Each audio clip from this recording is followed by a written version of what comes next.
recording. I'm very excited to welcome you to this AAAPC webinar today, which is hosted by the AAAPC Early Career Research Subcommittee, of which I'm the chair. So our subcommittee runs a peer support program called FACES, which stands for Friends Advancing Careers Through E-Based Support, which is open to all AAAPC members. And it's fitting today that we have Associate Professor Lauren Ball presenting, who initially started the FACES program within AAAPC.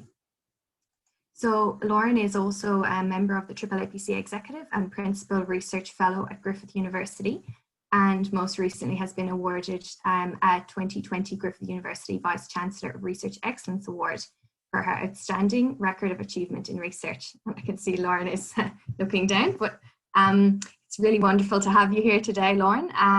So Lauren completed her PhD at Griffith University 6 years ago, and since then has published over 100 peer-reviewed publications on research that explores how people in primary care can best be supported to have a healthy diet. Internationally, Lauren is heralded for her work in advancing nutrition education for doctors and medical students. Her advocacy with the UN and WHO have resulted in recommendations for nutrition education for all health professionals.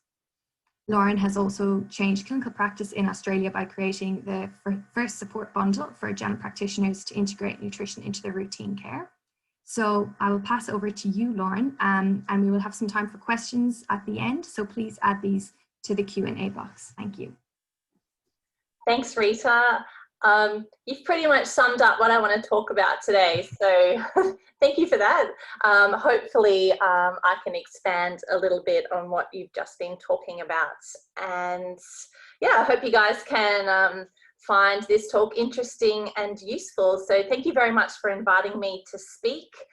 We've been talking, Rita and I have been talking for some time, and she's been gently encouraging me to talk to this large group, and it's a real honour. So as I said before, I hope you find it interesting and useful. Oh, hopefully I can move my slides. There we go.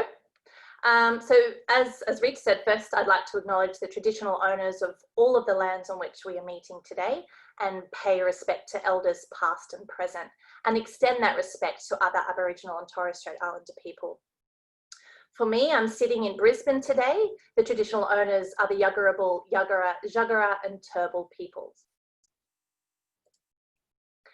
Today, my job is to talk to you about my research journey, which isn't that long because I'm still growing in my career.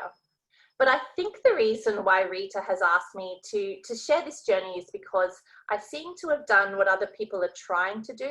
So moving from being a PhD student without a scholarship 10 years ago to now being one of the few people in my profession, so as a dietitian, leading a large research team with national funding. Hopefully you can learn from my steps and also from my mistakes. I've included some pretty personal details today, and I hope that's okay with everyone, because I really want to be as open as possible and share the highs and the lows of trying to focus your career on research. I also have a few hot tips that I'd like to weave in based on what I've noticed while focusing on research, so I hope we have time for that at the end. And really the broader topic that I'm also wanting to touch on is this shifting research landscape in Australia. So I want to talk about how the goalposts have moved away from traditional markers of success, such as publishing papers, to more esoteric measures that we call, we use words such as impact and innovation. So I'd like to talk about that too. So let's jump straight in and start right at the beginning. I know that there are some Sydney-siders here on the line. I grew up in Sydney in the Hills District, and I went to a little primary school called Cherrybrook Primary. I had a very boring and typical upbringing, so I have an older brother and a twin sister, and we stayed put in Sydney for our entire childhoods. My dad was an engineer, my mum was a nurse. But while we were kids, actually here in this photo, my mum did what most nurses did in the 80s and in the 90s. She wanted more from her life and more from her job. So while we were playing on the beach, she studied her MBA and then did her PhD. And this was my first taste of research. She used to talk to us about what it means to create knowledge, contribute to the world, and challenge our own assumptions. And we did. My dad did an MBA and he's now retired. My brother did a PhD making robot skins and he now works at the Sydney Institute for Robotics. And my sister got into the world of high finance. She did her postgrad training internationally and she now works for MasterCard over in London. So in true nurse fashion, a nurse paved the way for us all to follow and succeed. After I finished school, I studied exercise and sports science at Sydney Uni. And at the time, it was one of the few exercise science degrees that met the requirements to become an accredited exercise physiologist, which is, I guess, the start of when I became an allied health professional. So once I graduated, I wrapped up my part-time jobs where I was working as a swimming instructor and also as your classic gym floor worker and personal trainer, and I moved into exercise physiology. I worked for the Wesley Health Partners team in their medical weight loss program. And this was the first time I got to work alongside dietitians, psychologists, and GPs. And I really got this sense, or I really found out what the difference was between multidisciplinary care and interdisciplinary care. This service was very high end, a very expensive program. So it also showed me what could be achieved when money is no issue for people. It did not reflect the typical Australian family, and that also taught me a hell of a lot. But I always knew that I was missing half the picture by not studying nutrition and dietetics. After all, the way we move and what we eat are both so important for our health. So I applied for 2 master's degrees. One was at Sydney, which was full fee paying, and that did not excite me. And the other one was at Griffith University. So that started a new life chapter for me to study nutrition and dietetics. That degree had 3 options for the final semester, and one of them was a research major that involved conducting a research project and writing a thesis. So it was considered the equivalent of doing an honours degree. And although I was 1,000 kilometres away from my mum in Sydney, I had her feminist voice drummed into my head to choose research, to always choose research. So of course, that was the option that I felt drawn to. One of the research topics that was on offer just read GPs and nutrition. Straight away, I was hooked, probably even more so than my supervisors back then, because I was immediately drawn to this idea that if we can make a difference in the lives of our patient in front of us, then collectively we can ultimately support public health of Australia. So I was absolutely hooked on this new topic and this new passion that I'd found. And it was during this first taste of research that I really fell in love with the topic and the setting of primary care. I did a small qualitative interview study with stakeholders in primary care. I was asking them about how ready and prepared GPs are to talk to patients about their diet and the food that they eat. And by doing so, I realized that this is the perfect storm for a wicked problem. And let me show you why. I learned that chronic disease is expensive for Australia. Nearly all of us will die with at least one chronic disease. And just the preventable hospitalizations alone cost $4.5 billion each year. I learned that lifestyle behaviours underpin nearly all of the common chronic conditions we see in general practice. So these are having an unhealthy diet, drinking too much alcohol, not doing enough exercise, and smoking. These factors alone cause nearly 40% of our total burden of disease. So it is absolutely huge. I also learned that primary healthcare is the ultimate panacea for chronic disease prevention and management. As we all know on this line, over 90% of Australians interact with this setting each year, and the average is 5 times per year. And this is even higher for those who are vulnerable or disadvantaged. So as far as I'm concerned, this is the setting where all of the action happens. So I couldn't stay away after doing this small research project. After I graduated, I immediately applied to start my PhD. But I was not offered a scholarship. Thank you, Griffith. Looking back, it was probably because I hadn't published a paper yet. But that did not deter me. I got a great job working part-time for the Queensland Police Service as their dietitian, and I've got lots of stories I could tell you about another time, but I got started straight away on my PhD research. Through my PhD, I wanted to learn as much as possible, so I purposefully used different research designs for different studies. I was able to publish my master's work, which was qualitative, as I said before. I learned how to do a national online survey, a systematic review, and then focus some more on qualitative research and their different ways of doing analyses. These were all very early studies, and I'm sure that if we went back, we could really poke some holes through them. But at the time, it was a wonderful learning experience to dig deeper into this wicked problem. Something really did stand out to me, and it was this huge problem that I described just before about chronic disease and poor lifestyle behaviours. It's here and it's in our face, yet our health system isn't set up to prevent chronic disease, and our frontline health professionals, such as our doctors and our nurses, don't feel confident in these lifestyle behaviours, so they need more support, they need help. I knew back then that this was a big problem, and it felt like there were endless research questions that could be looked at. While I was in the first half of my PhD, I was trying to do as much casual sessional work as possible. So marking, tutoring, I even wrote the very first OSCE assessment for the dietetics program at Griffith. And I did all of this because I didn't have a scholarship and I was waiting for a chance to apply again.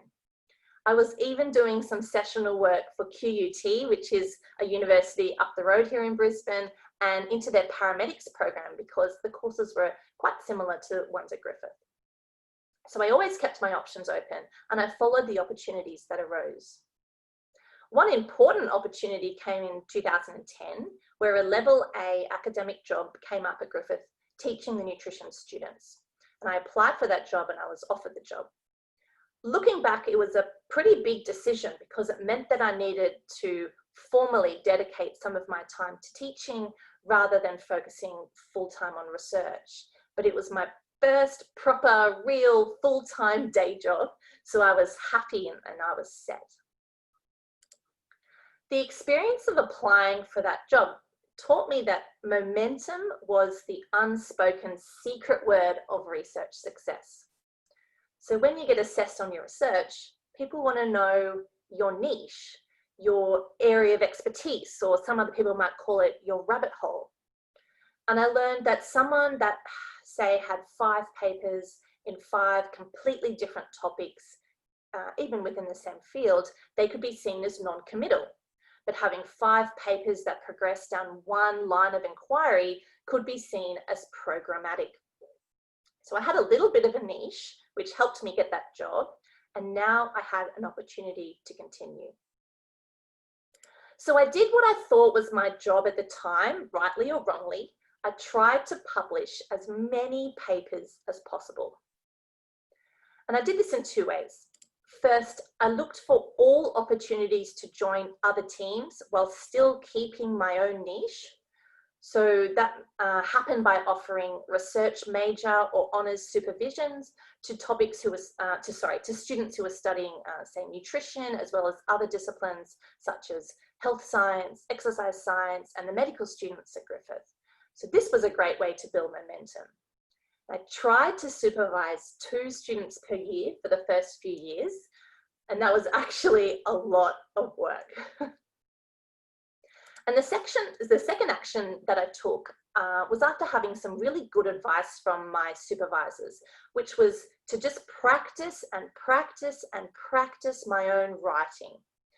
I was not a good writer early on, and this was something that I really needed to strengthen. But I took this advice to another level. What I did was I pulled out my literature review that I was working on for my PhD thesis and pulled out the reference lists. And I made this massive Excel spreadsheet of all of the journals in my field. And this was before I learned about the databases that do this for you. But in this Excel spreadsheet, I systematically went through all of the author guidelines of every single journal to find the ones that published opinion pieces. And then in another column, I carefully looked through their scope and started to brainstorm ideas in my spare time about what type of or topic I could write in an opinion piece that could help me, again, keep my niche, but allow me to practice my writing and to publish. So again, rightly or wrongly, I was working on outputs as the endpoint of my work. And I think I had about 20 publications done, including my PhD work, when I finished my PhD. So as an example, here are some of the projects that I got involved with while doing my PhD. So I maintained the focus on primary care and looking at how we support people to have a healthy diet and how health professionals talk to patients about their diet. But I added in depth, so I looked at confidence of nurses, or exploring patients' perceptions, or looking at what dietitians are doing in primary care. And I also did a stream of scholarship of teaching projects. So all of these helped me to continue to learn and develop my research skills, practice my writing, and help with my track record. Two journals in particular were really receptive to my work, and that was the Australian Journal of Primary Health, which just sponsored our recent conference, as well as this Australian Journal of General Practice, which was called Australian Family Physician back in the day. So I became really fond of these journals for helping me grow as a writer, and I'm really glad that now I'm giving back to both of these journals by being on their editorial boards or their editorial committees. Meanwhile, I had my sights set on doing a postdoc fellowship. I guess I thought that this would be where you really get taught how to do research and I would get rid of some of my imposter syndrome. But little did I know that will never happen. So similar to the publishing approach, I took my postdoc searching to the next level. Rather than a spreadsheet of journals, I made a spreadsheet of postdoc opportunities. I had a tab for ones in Australia, including NHMRC fellowships, ARC fellowships, Heart Foundation fellowships, and at the time there were 8 university-based fellowships that I could find information on. And I applied for every single one of these. I actually had my sights set on UNSW with Mark Harris, who does a lot of work that relates to healthy lifestyles and primary care. I also had another tab for international postdocs. So there were some great search engines that showed me these opportunities and helped me to keep my eyes open. But then something I did not realize was that most postdoc positions need to be co-funded by a university center or a school. So that meant that I needed to make some friends if I was going to have one of these postdocs really come off. So one day I sat down and I wrote to every single person that was in my Excel spreadsheet. So this included people in Australia, as well as people in the US, UK, New Zealand. And what I said in that email may not technically have been 100% the truth, but I basically said that over the coming Christmas break, I would be passing through their neck of the woods. And if there's any chance I could pop in and visit, volunteer some of my time or present some of my research, then that would be great. And the response I received back was absolutely wonderful. So I saved up all my pennies. I didn't have any travel fellowship or anything like that. I saved up all of my pennies, and over a period of about 2 years, I went and met with researchers at Brown University in Providence in the US, where I then submitted a Fulbright application to work with them. I also went and I met with researchers at the University of Auckland in New Zealand, and they've become career-long colleagues, and I still publish regularly with them. And I also went to the UK to visit Cambridge University, and this is the trip that really paid off for me. I was couch surfing on at my twin sister's place in London, and I caught the train up to Cambridge, where I spent 6 weeks one summertime, essentially as a volunteer. The Cambridge team were really excited to have a volunteer researcher, someone to, extra set of hands on deck. And I was really excited just to be there and learn. They ended up inviting me back and offering me a visiting scholar role that I still have. And it means that I'm now funded to travel there for 1 month out of every 6 months to work on studies that we do across the world. And I did this for about 5 years until coronavirus hit. And now we just do all of that online with no funding. But it really did pay off, because this is where I learned how to think on a global scale for nutrition research. They started off by asking me to assess the nutrition teaching that they give to their medical students. And so I did, and I published this with them.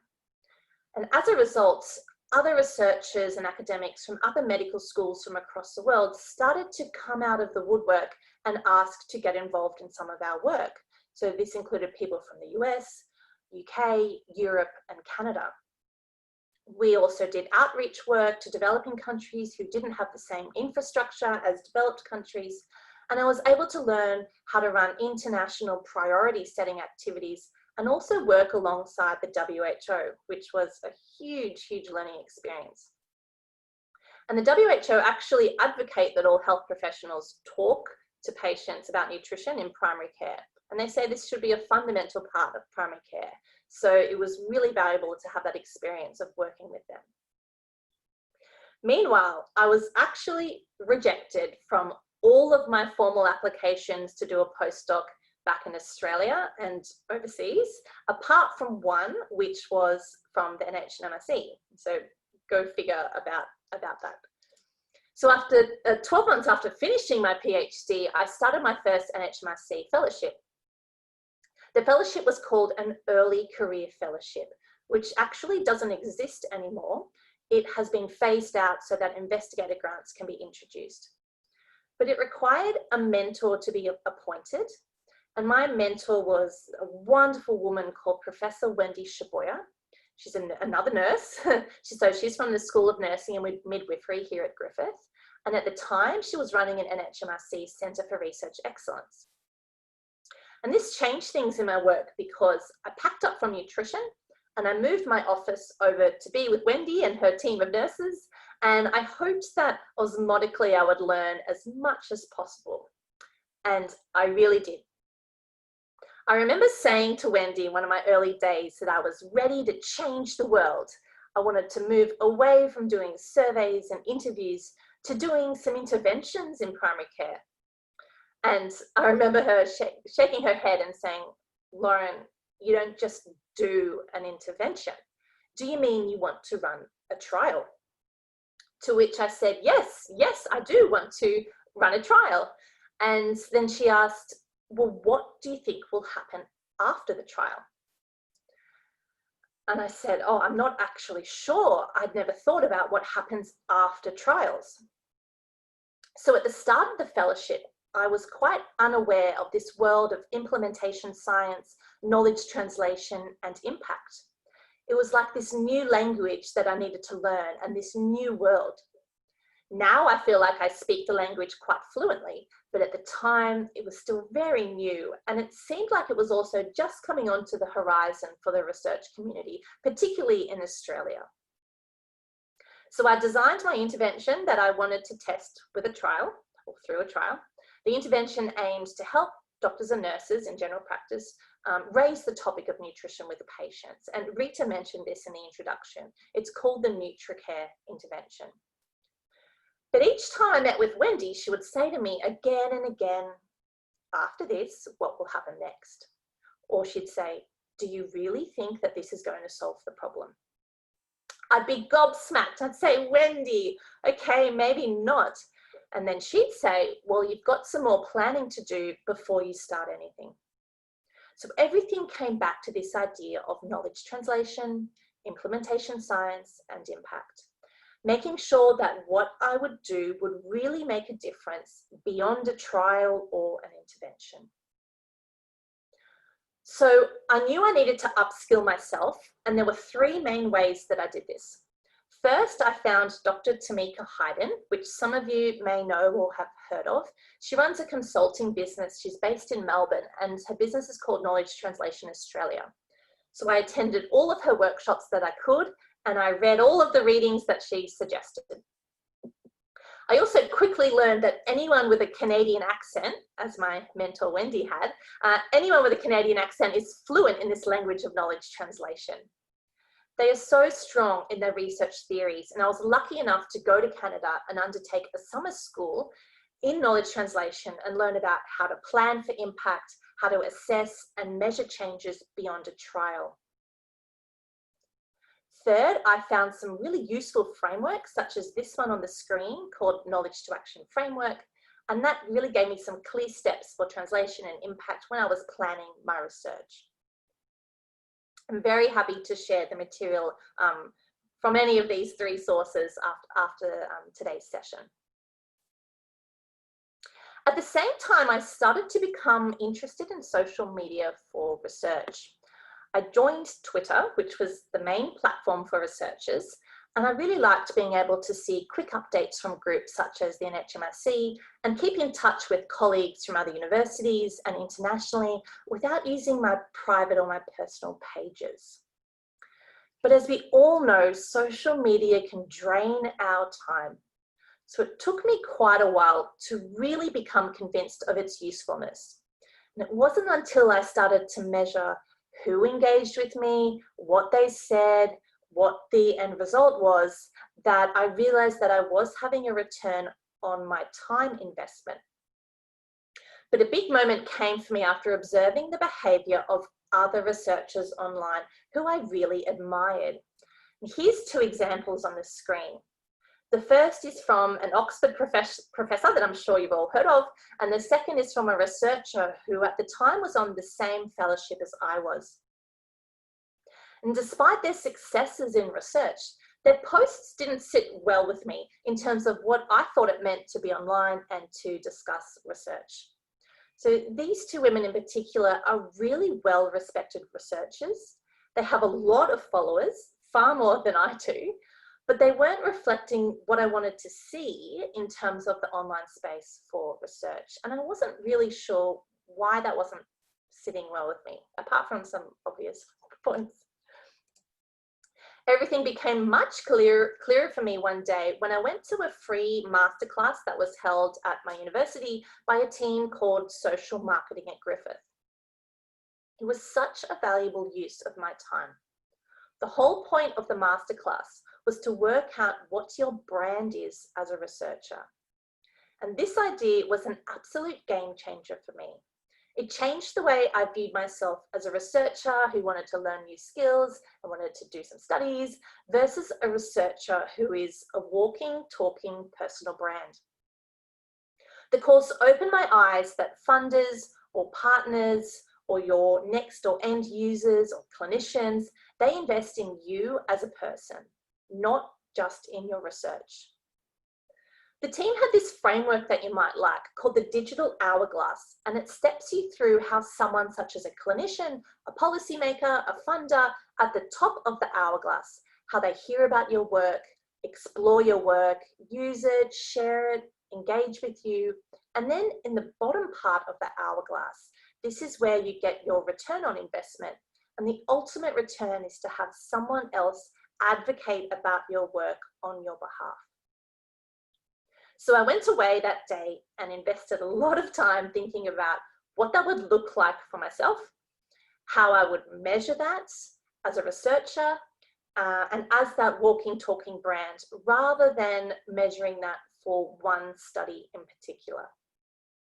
I actually came up with a description of myself that I wanted to present online. And when I talked to industry partners and stakeholders, and I even wrote myself some guidelines about what I would talk about and what I would not talk about online, including on social media. So I essentially wrote out my brand as a researcher, and I used it to guide my work from that point on. The ultimate question that I kept coming back to was impact.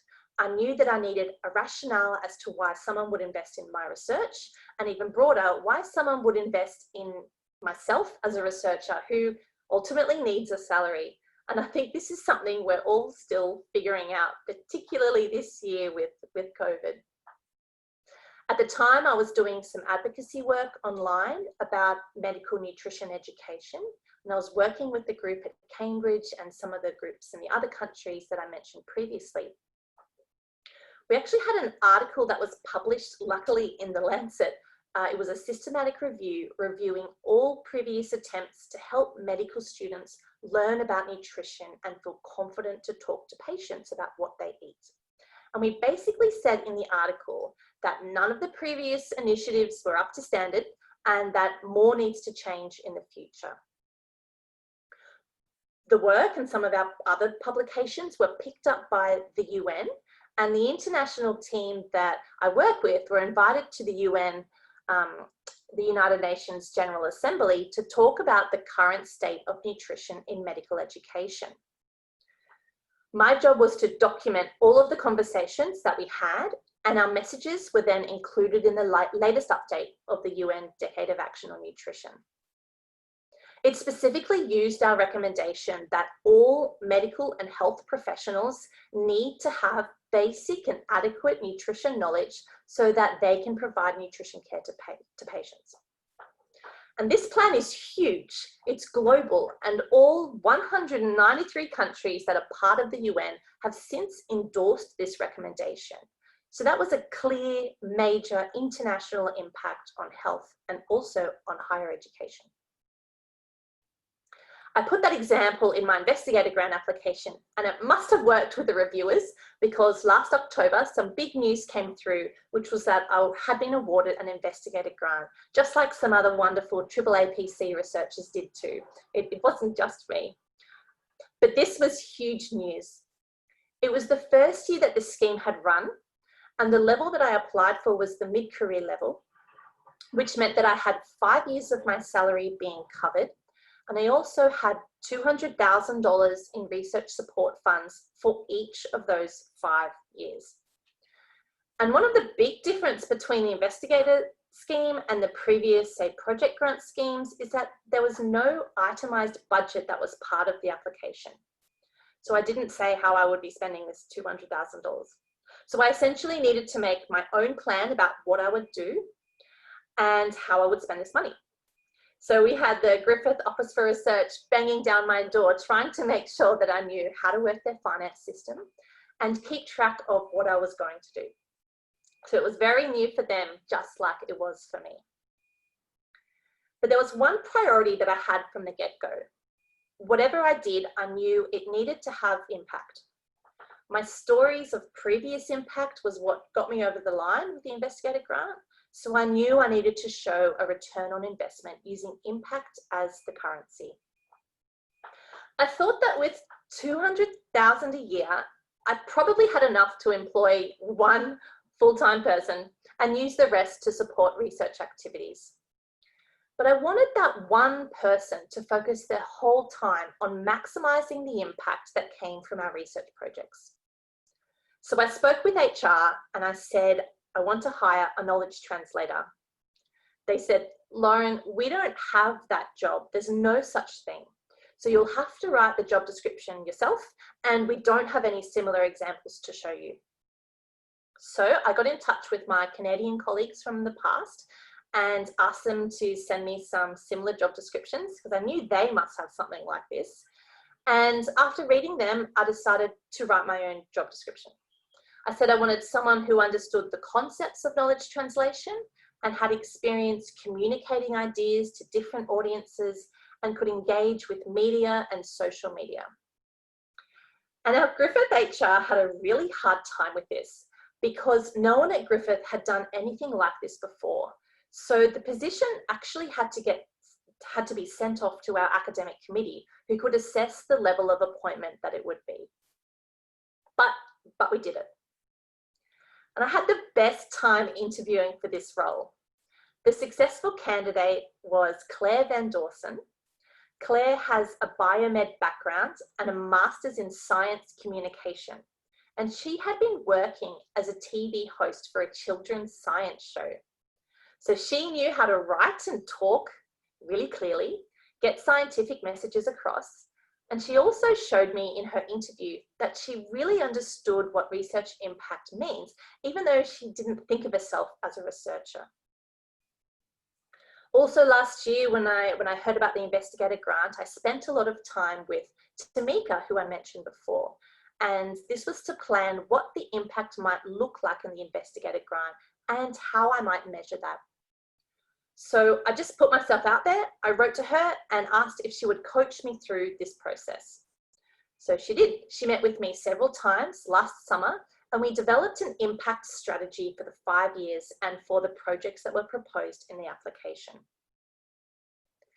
And the third step I took was to approach a health media group called Croaky. You might have heard of them before. They're a group of journalists who cover health policy in Australia, and they tend to have a focus on primary care. Again, I just approached them, put myself out there, and I asked if they would tell me what they thought was on the horizon in terms of political issues for primary care and what they were looking for in researchers and the best way that I could present research to them so that they could write about it and share it with policymakers and other stakeholders. And they were really receptive and they really appreciated being asked. Something else we did was we mapped out who else was playing in this space and who might have some shared goals with us in terms of helping support healthy lifestyles through primary care. We were really systematic, so not only looking at who these groups were, but our relationships with these groups, whether or not we'd had contacts before or worked with them, or what their scope was, what their funding pit was, and also what success might look like for them, not just for us, but for them. So between the 4 of us, so Claire, Tamika, the Croaky team, and myself, we came up with a name and a description and 3 themes of research that would happen under the Investigator Grant.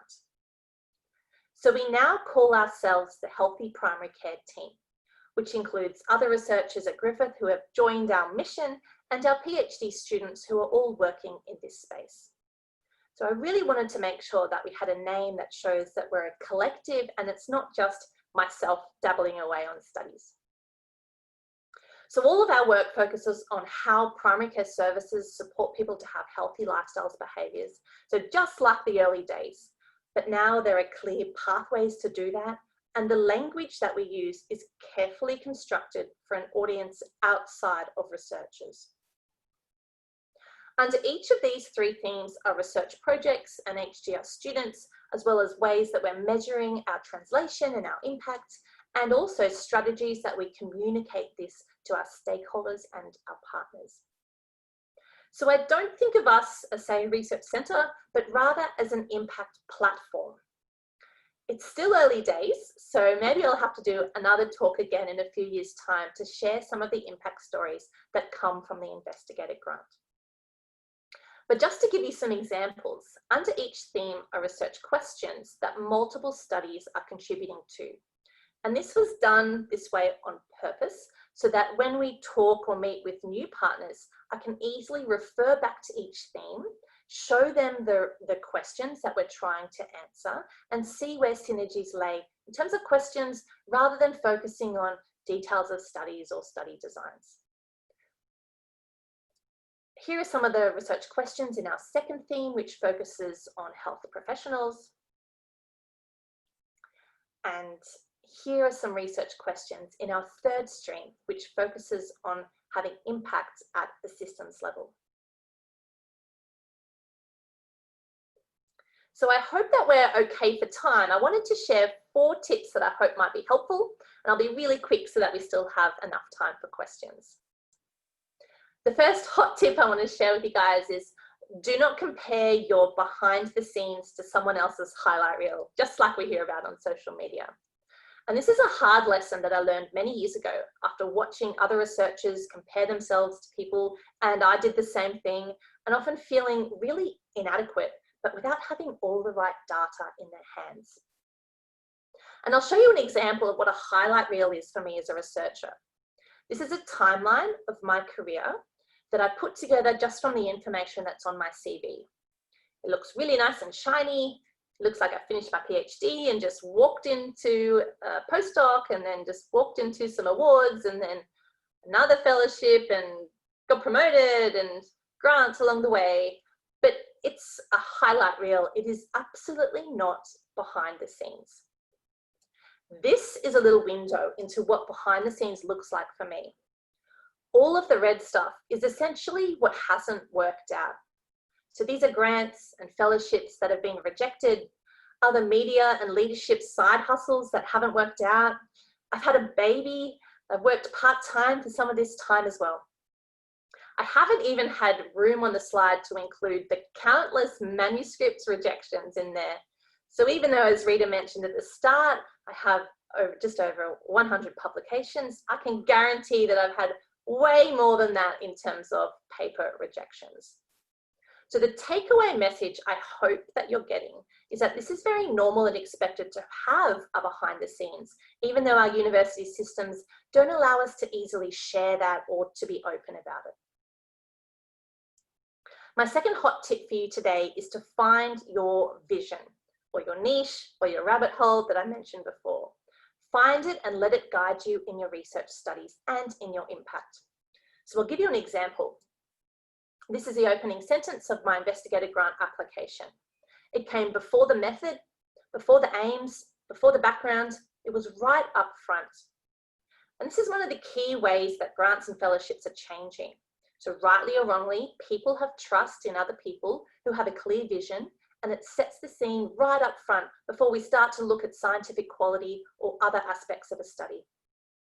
It's like the return of that little one sentence that people used to have at the front of their CV, this one sentence that encompasses all that you are. It's also part of what universities are looking for promotion applications as well, I've learned. And it's powerful because from a psychological perspective, a clear, bold vision infers you have clear and bold research aims and clear and bold ways of making that happen. So taking time to find that vision is really important. And it also guides us on how we can spend our time. It allows us to be confident when we say no to opportunities that come our way. So for myself, if there was a project opportunity on chocolate or babies or hospitals or phytochemicals, I can say no and feel okay about it. But also I can say yes, but still make sure that I'm supporting my vision through the work. So just as some examples, I can let people know the best flavor that I can bring to new opportunities that still helps me keep this niche, helps me be on track and in control of where I place my efforts. So are you guys ready for hot tip number 3? This next one is quite underrated because it's pretty much the fabric that keeps me moving forward in my work. And that is to make your own advisory committee. I don't literally mean go out and appoint people to you, although you could do that. I mean, take stock of what skills you're developing as a researcher, as an advocate, as a leader, and think about who can help unfold those skills in you. So for me, I have names listed down, and some of these names are people listening right now and they may not even be aware of it. But I have a clear understanding of who is most helpful for what. So that means that when I have a question about a study that I'm working on, or about healthy primary care or the investigator grant, or I want to talk about impact or talk about work-life balance, there are specific people that I know I should go to. That way, you're getting the most out of people that you have access to, and it aligns their strengths to help you. And finally, my last tip is to track everything that you do. Write everything down, especially this year with COVID, when we've all seemed to go through this time warp and we've lost track of time. And I wanted to show you a very pixelated and dodgy screenshot, but it's from a program called Impact Tracker. We have it here at Griffith, so you might have it at your institutions as well. And it helps to collate information about projects and tell a story about its impact. So you can enter meetings that you have had with partners right at the beginning, funding if you have any associated with a project, any activities you've done, the data you're collecting, publications, media work, also changes in practice or other evidence of knowledge being used or taken up, and it helps you to craft those impact stories. You don't need to use a program like this. You could just use a Word document, but it's really helpful when the time comes when you're asked about what you're up to with a project and where it's going.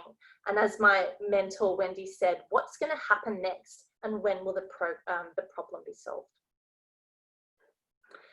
So there you go. Thank you very much for taking the time to listen. I couldn't finish without showing you once again our wonderful team that we have and our wonderful PhD students. So I'll stop sharing and we can have some time for questions. Thank you so much, Lauren. That was a really brilliant presentation and so engaging, and I really feel very inspired after that, and your hot tips, and there's some lovely comments there in the chat as well. So someone asked if it's being recorded, and we are recording it and we'll upload it to the AAAPC website. So we've got a couple of questions. I'll ask them if that's all right, Lauren. We'll start maybe with the first one. So Lauren, you said your work was picked up by the UN. That doesn't just happen, I guess. And one of the questions, how did you make that happen? What were the kind of steps that led up to that happening? Well, the same way that we use the same method that we apply to any of the work that we did. So first of all, when something like a research finding comes out that we think might be of interest to other people, the first thing we do is approach our media team and ask them to write a media release for us. And 80% of the time they're saying, no, Lauren, get back in your box. And maybe 10% of the time they say, yeah, we'll do it if you write it for us. They're so understaffed and time pressure is an issue. So I just do up a one-page, like a information release, like a quick summary about a study so that media don't have to get access to a paper or read it. Also, we write blogs about the studies that we do, post it up on our website or just onto Twitter, onto social media, and we tag groups like the UN or the WHO or other groups that are international, and it does pay off.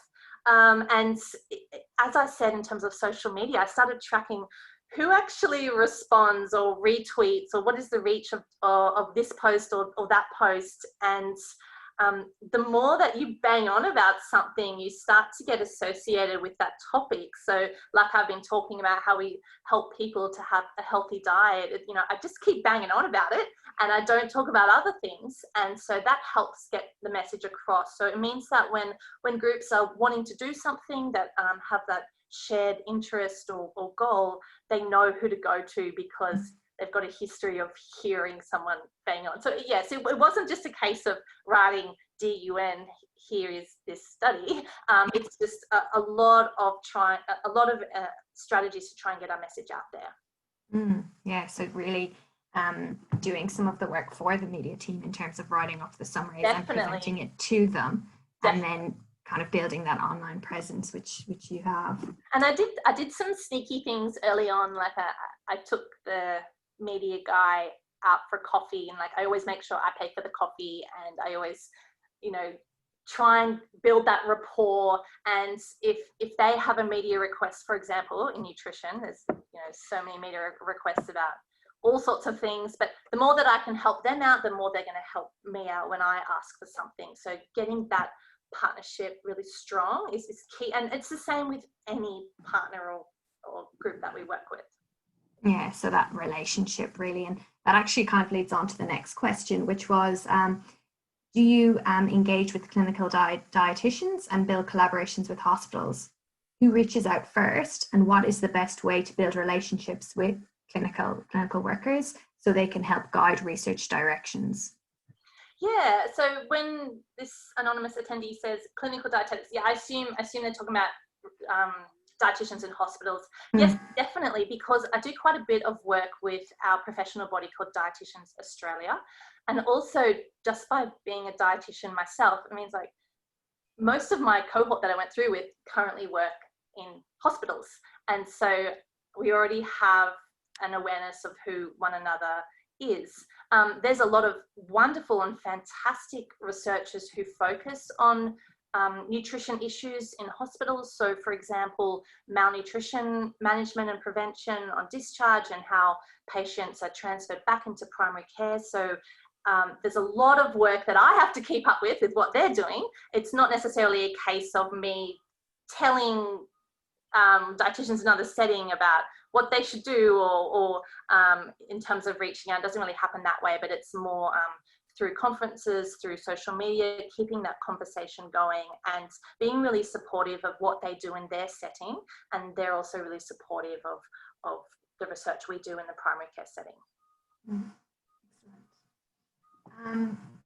So we've got another question here, and I guess particularly at this time, what advice would you give to recent graduates and ECRs during this particular time when research plans and academic opportunities have been put on hold? How should they be spending their time now to successfully retransition back into academia in the future? And I guess you have spoken about times when you weren't involved with academia as much or working part-time, so it might be useful to share those reflections as well. Yeah, I mean, this year is a really hard year, and I don't have a silver bullet about how to just make the pandemic go away or anything like that. But something that I have found has worked is just taking any opportunity that comes your way, and also being really dogged and systematic about finding those opportunities, because sometimes they're hidden, and it's definitely not a case of scrolling job websites just looking for this wonderful full-time research job to come out. It's approaching other people, putting yourself out there, which takes a lot of energy. So making sure that you're, having self-care or doing a lot of self-care when you do that.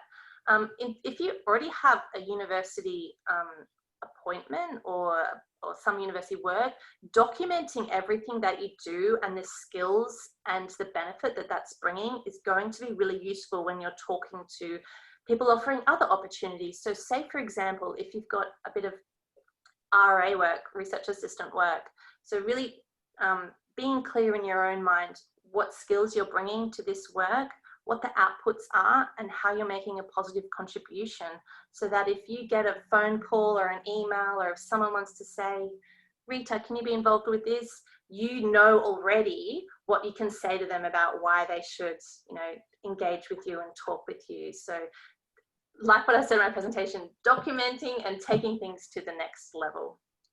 Yeah, I loved that, the hot tips and some of the ways that you do that.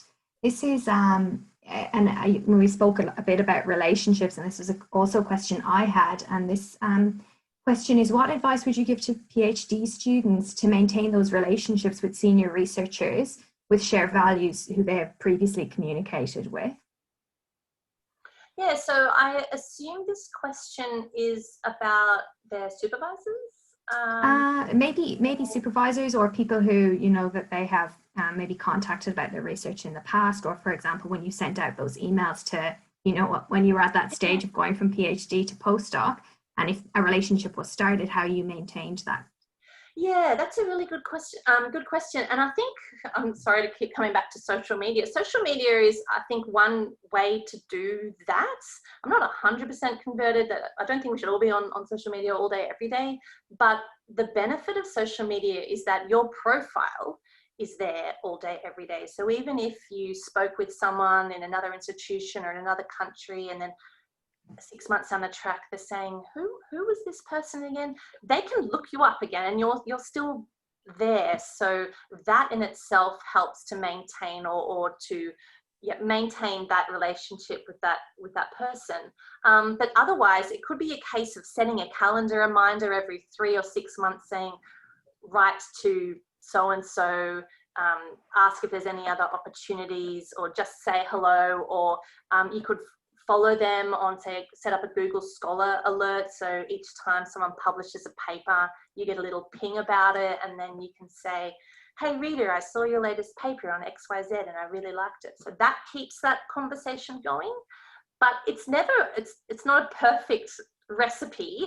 And there's plenty of people that I've reached out to who either never respond, or we have a few emails back and forth and then that kind of goes dry. So it's never going to be a case of you just being best buddies with every man and his dog. But the ones that count are the ones that are the ones that you should pursue. Yeah, that's interesting. And that kind of comes back a bit to what you were saying about your vision as well. So when you're very clear on what your vision is, then you can recognize the relationships that are the important ones to maintain and pursue as well. Mm-hmm. You see, I've learned a lot from those hot tips. I've learned a lot from those hot tips. Yeah. There are a number of other questions, and we're nearly coming to the end of time. But one of the other questions that's here is that great presentation, and your research aligns well with national and international goals, where the outcomes will impact on chronic health conditions and potential savings for healthcare budgets.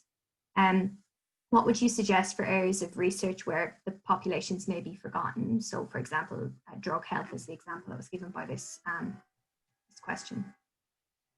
So that's a really challenging question, because I'm used to dealing with something that's a really big issue, but it is similar in the sense that what we eat is almost like this ever-present, pervasive problem that no one, I still eat crappy food every now and then, like no one actually deals with it in a way that we say that we should in our research. So for issues that don't find themselves on the national agenda, often there are advocacy groups or volunteering groups that are set up, say even for rare conditions where there's often some people, or you should try and find who those people are, find the small groups that have those shared interests and build from there. There are often ways that you can get a problem onto, be media readable. So thinking about how this impacts someone's quality of life or their economic contribution, that can be a way to make it relevant to the readers that you're trying to engage with. You're trying to say, hey, this is a big problem, by showing that this is really impacting a small group of the population. I think that reporters and funders are open to that. And I think what you're kind of saying there is look for the organizations who are already working this space and try to kind of gather forces and come together to bring that agenda to the eye of people, who are providing funding, things like that. Something that's one of the benefits of working in a quite small specific area is that those groups, if you can find those smaller groups, they're often really passionate volunteers who might have had a direct personal experience with a condition or an issue or a family member. And so you're not only tapping into an advocacy group, you're tapping into like the ultimate population you're trying to benefit. So just from there, you sort of get this saturation of people you're trying to work with and learn from. Yeah.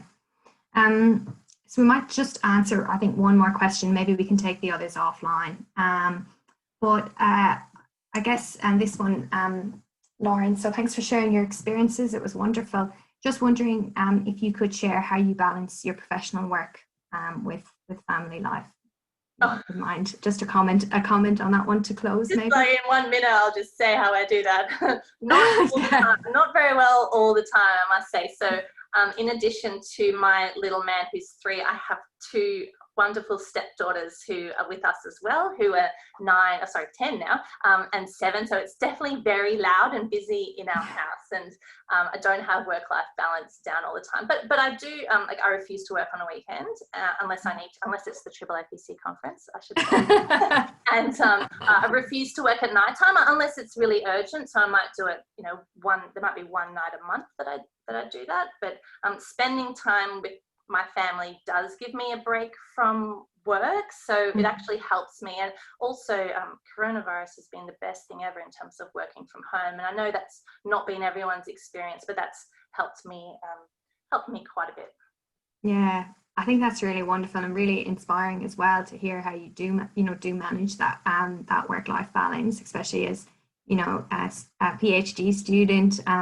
Really inspiring, and the comments speak for themselves. Lauren, thank you so much for this presentation. It's really been wonderful, and everyone, I'm sure, is cheering at home. I'll keep track of the questions, and we might just close for now. So thank you so much, Lauren. Yeah, I'm very, very happy to answer like an email or find me on Twitter if you want to get on social media, but very happy to have more discussions. Some of these people who have popped their question, and I can see that I don't have their name. So very happy to keep talking with people. Yeah, wonderful. All right. Thank you very much. Thanks, Rita. Thank you, everyone.